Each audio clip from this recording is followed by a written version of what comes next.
നമസ്കാരം. ജയശങ്കർ, വള്ളുവനാട് മാട്രിമോണിയൽ, ഒറ്റപ്പാലം. ഇന്ന് പറയാൻ പോകുന്ന ആൺകുട്ടി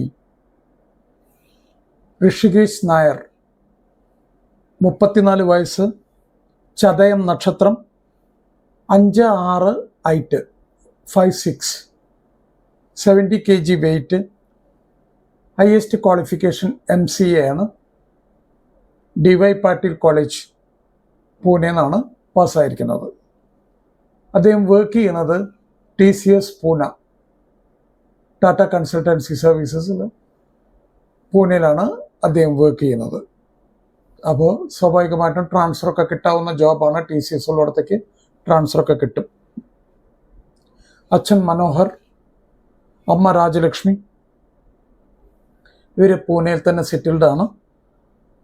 അപ്പർ മിഡിൽ ക്ലാസ് ഫാമിലിയാണ്. തൃശ്ശൂർ വടക്കഞ്ചേരിയാണ് നാട്. പുഴങ്കര എന്ന് പറഞ്ഞ സ്ഥലമാണ്. താല്പര്യമുള്ള പെൺകുട്ടികളുടെ രക്ഷിതാക്കൾക്ക് വള്ളുവനാട് മാട്രിമോണിയലായിട്ട് ബന്ധപ്പെടാം. ഫർദർ ഡീറ്റെയിൽസ് ഞാൻ തരുന്നതായിരിക്കും. ഒരിക്കൽ കൂടെ ഋഷികേശ് നായരെ കുറിച്ച് പറയാം. ഋഷികേശ് നായർ, 34 വയസ്സ്, ചതയം നക്ഷത്രം, 5'6" height, 70 kg weight, MCA DY Patil college, Pune എന്നാണ് പാസ്സായിരിക്കുന്നത്. TCS പൂനെയിൽ വർക്ക് ചെയ്യുന്നു. അച്ഛൻ മനോഹർ നായർ, അമ്മ രാജലക്ഷ്മി. ഒരു അപ്പർ മിഡിൽ ക്ലാസ് ഫാമിലിയാണ്. Well settled family. തൃശ്ശൂരാണ് നാറ്റീവ്.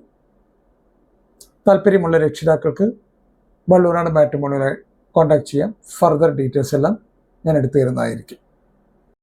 എല്ലാ വീഡിയോകളിലും ആവർത്തിക്കുന്ന അല്ലെങ്കിൽ പറയുന്ന 1-2 കാര്യങ്ങൾ പറഞ്ഞ് ഈ വീഡിയോ ഞാൻ അവസാനിപ്പിക്കാം. വിവാഹപ്രായം എത്തിയ കുട്ടികൾ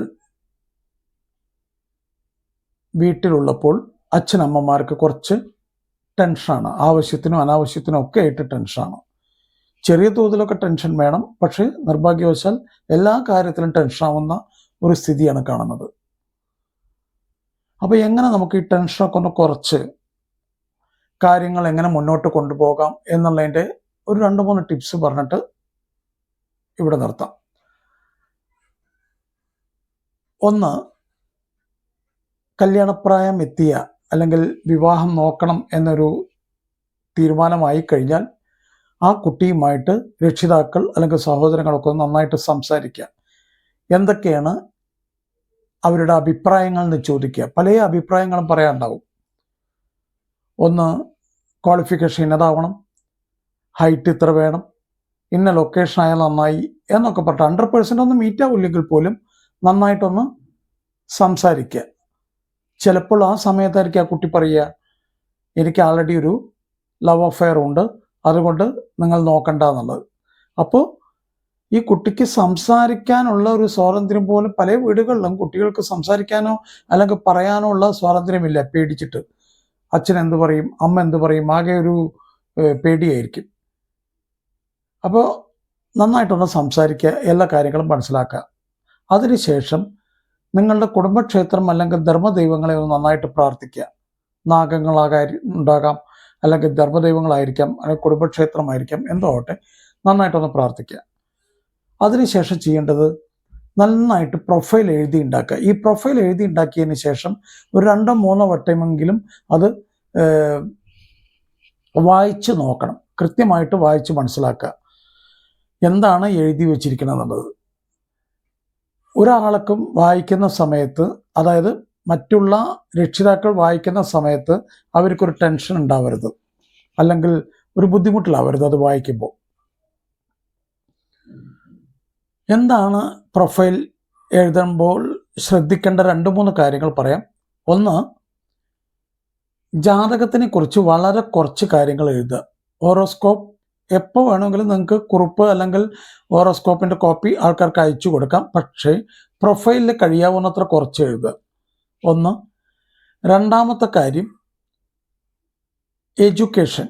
ഏത് കോളേജിൽ നിന്ന് പാസ്സായി, ഏത് യൂണിവേഴ്സിറ്റിയിൽ നിന്ന് പാസ്സായി, എന്തായിരുന്നു സബ്ജക്റ്റ്, ഇന്ന് എല്ലാ കാര്യങ്ങളും ഡീറ്റെയിൽ ആയിട്ട് സ്കൂൾ തൊട്ട് കോളേജ് വരെയുള്ളതൊക്കെ കൊടുക്കുക.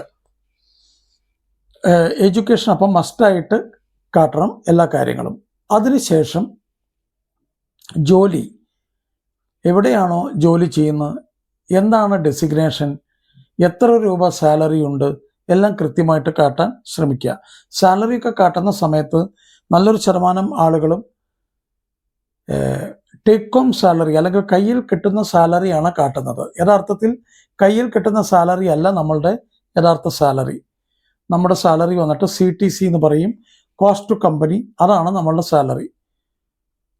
അത് എത്രയെന്ന് മനസ്സിലാക്കിയിട്ട് അത് ഫുള്ളായിട്ട് അതായത് PF ഉണ്ടാവാം, ഗ്രാറ്റുവിറ്റി ഉണ്ടാവാം ഇന്ത്യയിലാവുമ്പോൾ, അല്ലെങ്കിൽ പുറമേയുള്ള കുട്ടികളാണെങ്കിൽ ഫ്ലൈറ്റ് ടിക്കറ്റ് കാര്യങ്ങൾ, അങ്ങനെ കുറേ അവർക്കുണ്ടാവും. പല സാധനങ്ങളും കമ്പനി കൊടുക്കുന്നുണ്ടാവും. ഇതിൻ്റെ എല്ലാം അതിനെ ഒരു പൈസ രൂപത്തിലോട്ട് കൺവേർഷൻ ചെയ്തിട്ടുള്ള എമൗണ്ട് ആയിരിക്കണം സാലറി ആയിട്ട് കാട്ടേണ്ടത്. അടുത്തത് സാലറി കാര്യങ്ങളെല്ലാം കാട്ടിക്കഴിഞ്ഞ് നമ്മൾ പ്രൊഫൈൽ ഏകദേശമൊക്കെ വേണ്ട കാര്യങ്ങൾ, ഹൈറ്റ്, വെയിറ്റ്, ഈ വക കാര്യങ്ങളൊക്കെ, അച്ഛൻ എന്തായിരുന്നു, അമ്മ എന്തായിരുന്നു, ഈ വക കാര്യങ്ങളൊക്കെ എഴുതി കഴിഞ്ഞാൽ തീർച്ചയായിട്ടും നല്ലൊരു മാട്രിമോണിയൽ സൈറ്റിൽ പോയിട്ട് രജിസ്റ്റർ ചെയ്യണം. എന്താണ് ഈ നല്ല മാട്രിമോണിയൽ സൈറ്റ് എന്ന് പറഞ്ഞു കഴിഞ്ഞാൽ, ഒരു 1-2 പേരെങ്കിലും ഒരു നല്ല അഭിപ്രായം പറയുന്ന ഒരു സൈറ്റായിരിക്കണം. അത് നന്നായിട്ട് ചോദിക്കുക അവരോട്, എന്തൊക്കെയാണ് നിങ്ങളുടെ ടേംസ് ആൻഡ് കണ്ടീഷൻ. ചിലർക്ക് വിവാഹം ശരിയായി കഴിഞ്ഞാൽ ഇത്ര പൈസ കൊടുക്കണമെന്ന് പറയും. ചിലർക്ക് അതിൽ മുന്നേ രജിസ്ട്രേഷൻ ടൈമിൽ എത്ര വലിയ പൈസകൾ പറയും. അപ്പോൾ ഇതൊക്കെ അന്വേഷിച്ചിട്ട് വേണം കൊടുക്കാൻ. ഒരു കാരണവശാലും ഇതുമ്പോഴൊന്നും ഒരു വഴക്കോ ഒന്നും ഉണ്ടാവരുത്. നല്ല രീതിയിൽ തന്നെ അതൊക്കെ മുന്നോട്ട് കൊണ്ടുപോകാൻ ശ്രമിക്കണം. രജിസ്റ്റർ ചെയ്തതിന് ശേഷം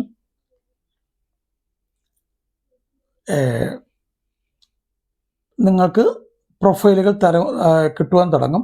പ്രൊഫൈലുകൾ കിട്ടിക്കഴിഞ്ഞു കഴിഞ്ഞാൽ അത് മക്കളെ കാട്ടുക. അവരുമായിട്ട് ആ പ്രൊഫൈൽ ഡിസ്കസ് ചെയ്തതിന് ശേഷം ഫോട്ടോ കാര്യങ്ങളൊക്കെ കാട്ടിക്കൊടുക്കുക. ഫോട്ടോ കാര്യങ്ങളെല്ലാം കാട്ടി കുട്ടികൾക്ക് ഓക്കെയാണ്, ശരി നോക്കിക്കളയാം എന്നൊരു തീരുമാനമെടുത്താൽ 2, 3, 4, 5 ജോത്സ്യൻ്റെ അടുത്ത് പോകണം. അതായത് എന്തിനാണ് ഇത്ര അധികം ആളുകളുടെ അടുത്ത് പോകുന്നതെന്ന് ചോദിച്ചു കഴിഞ്ഞാൽ, ഏതെങ്കിലും ഒരു ജോത്സ്യൻ നോ എന്ന് പറഞ്ഞു കഴിഞ്ഞാൽ അടുത്ത ജോത്സ്യനെ കാട്ടുക. അങ്ങനെ ഒരു 5 പേരെടുത്തെങ്കിലും പോവുക. ഈ 5 പേരും നോ എന്ന് പറഞ്ഞാൽ പിന്നെ ജാതകം മസ്റ്റായിട്ട് നോക്കണം എന്നുള്ളവർ ഒരിക്കലും പിന്നെ നോക്കണ്ട. ജാതകം നോക്കണം എന്നുള്ളവർ തീർച്ചയായിട്ടും 3, 4, 5 ഏതെങ്കിലും ഒരു ജോത്സ്യം നിങ്ങളോട് ഓക്കെ പറഞ്ഞാൽ അത് വെച്ച് മുന്നോട്ട് പോകണം. ഇനി ജാതകം ഓക്കെ, ഫാമിലി, കുട്ടികൾ, അവർക്കൊക്കെ ഓക്കെ ആയി കഴിഞ്ഞു കഴിഞ്ഞാൽ അടുത്ത സ്റ്റേജ് എന്ന് പറഞ്ഞാൽ നോർമലി പെണ്ണ് കാണൽ ചടങ്ങാണ് നമ്മുടെ നാട്ടിൽ നടക്കുന്ന ഒരു സ്റ്റെപ്പ്. പെണ്ണ് കാണൽ ചടങ്ങിൽ എൻ്റെ ഒരു അഭിപ്രായത്തിൽ ചാടിക്കയറി പോകരുത്. കുട്ടികൾ തമ്മിൽ കുറച്ച് ദിവസമെങ്കിലും അവർ വാട്സാപ്പ് ചാറ്റിൽ കൂടെ, ഫോണിൽ കൂടെ ഒക്കെ സംസാരിച്ച് ഒരു ഫ്രണ്ട്ഷിപ്പ് ബിൽഡപ്പ് ചെയ്യണം. ഫ്രണ്ട്ഷിപ്പ് ബിൽഡപ്പ് ചെയ്തതിന് ശേഷം മാത്രമേ അവർ പെണ്ണ് കാണൽ ചടങ്ങിലേക്ക് പോകാവൂ. പെണ്ണ് കാണൽ ചടങ്ങ് തന്നെ പുറത്ത് വെച്ച് കാണുകയാണ് അഭികാമ്യം. പുറത്ത് വെച്ച് കാണുന്ന സമയത്ത് കൃത്യമായിട്ട് കുട്ടികൾ പറയും, എനിക്ക് വേറെ ബന്ധമുണ്ട്, ഇത് അച്ഛൻ്റെ അമ്മയുടെ നിർബന്ധത്തിന് വഴങ്ങിയിട്ട് വന്നിരിക്കുകയാണ്, അതുകൊണ്ട് നീ വേറെ നോക്കിക്കോളൂ. ഇങ്ങനെയൊക്കെ പറയുന്ന അനവധി കുട്ടികളെ എനിക്കറിയാം. അപ്പോൾ അതുകൊണ്ട് കഴിയാവുന്നത്ര പുറത്ത് വെച്ച് കാണാൻ ശ്രമിക്കുക. സംസാരിക്കുന്ന സമയത്ത് കുട്ടികൾ വാട്സപ്പ് ചാറ്റും അല്ലെങ്കിൽ ഫോണിൽ കൂടെ ഒക്കെ സംസാരിക്കുന്ന സമയത്ത് തീർച്ചയായിട്ടും ഫാമിലി ബാക്ക്ഗ്രൗണ്ട്, എഡ്യൂക്കേഷൻ, മെഡിസിൻ,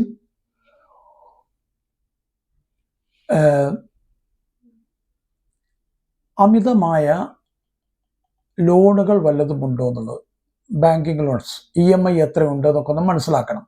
തീർച്ചയായിട്ടും ഇതെല്ലാം കുട്ടികൾ തമ്മിൽ സംസാരിക്കണം. ആദ്യം സംസാരിക്കേണ്ടത് വല്ല ലവ് അഫയറും ഉണ്ടോ എന്ന് കൃത്യമായിട്ട് അങ്ങ് ചോദിക്കണം. അതുണ്ടെങ്കിൽ അത് അവിടെ വെച്ചിട്ട് ഇത് സ്റ്റോപ്പ് ചെയ്യുക. ഇല്ലെങ്കിൽ മാത്രമേ മുന്നോട്ട് പോകാവൂ. ഇങ്ങനെയൊക്കെ ചെയ്ത് ഓരോ സ്റ്റെപ്പ് ബൈ സ്റ്റെപ്പായിട്ട് പോയി കഴിഞ്ഞു കഴിഞ്ഞാൽ, ഞാൻ ഇവിടെ കാണുന്ന ഒരു കാഴ്ച എന്ന് പറഞ്ഞു കഴിഞ്ഞാൽ, റിട്ടയർഡ് ആയിട്ടിരിക്കുന്ന അച്ഛനമ്മമാർക്ക് സ്വസ്ഥമായിട്ടുള്ളൊരു റിട്ടയർഡ് ലൈഫ്, കുട്ടികളുടെ ദാമ്പത്യ ജീവിതം, വിവാഹം കഴിഞ്ഞു കഴിഞ്ഞാൽ ദാമ്പത്യ ജീവിതമൊക്കെ ഒരു നല്ല ഭംഗിയായിട്ട് മുന്നോട്ട് പോകുന്ന കാഴ്ചകൾ ധാരാളം കാണുന്നുണ്ട്. അപ്പോൾ ഇതെല്ലാം ഒന്ന് ഫോളോ ചെയ്യാൻ ശ്രമിക്കുക കഴിയാവുന്നത്ര. എല്ലാവർക്കും മംഗളാശംസകൾ നേർന്നുകൊണ്ട് ഞാൻ നിർത്തുന്നു. നന്ദി, നമസ്കാരം. ജയശങ്കർ, വള്ളുവനാട് മാട്രിമോണിയൽ, ഒറ്റപ്പാലം.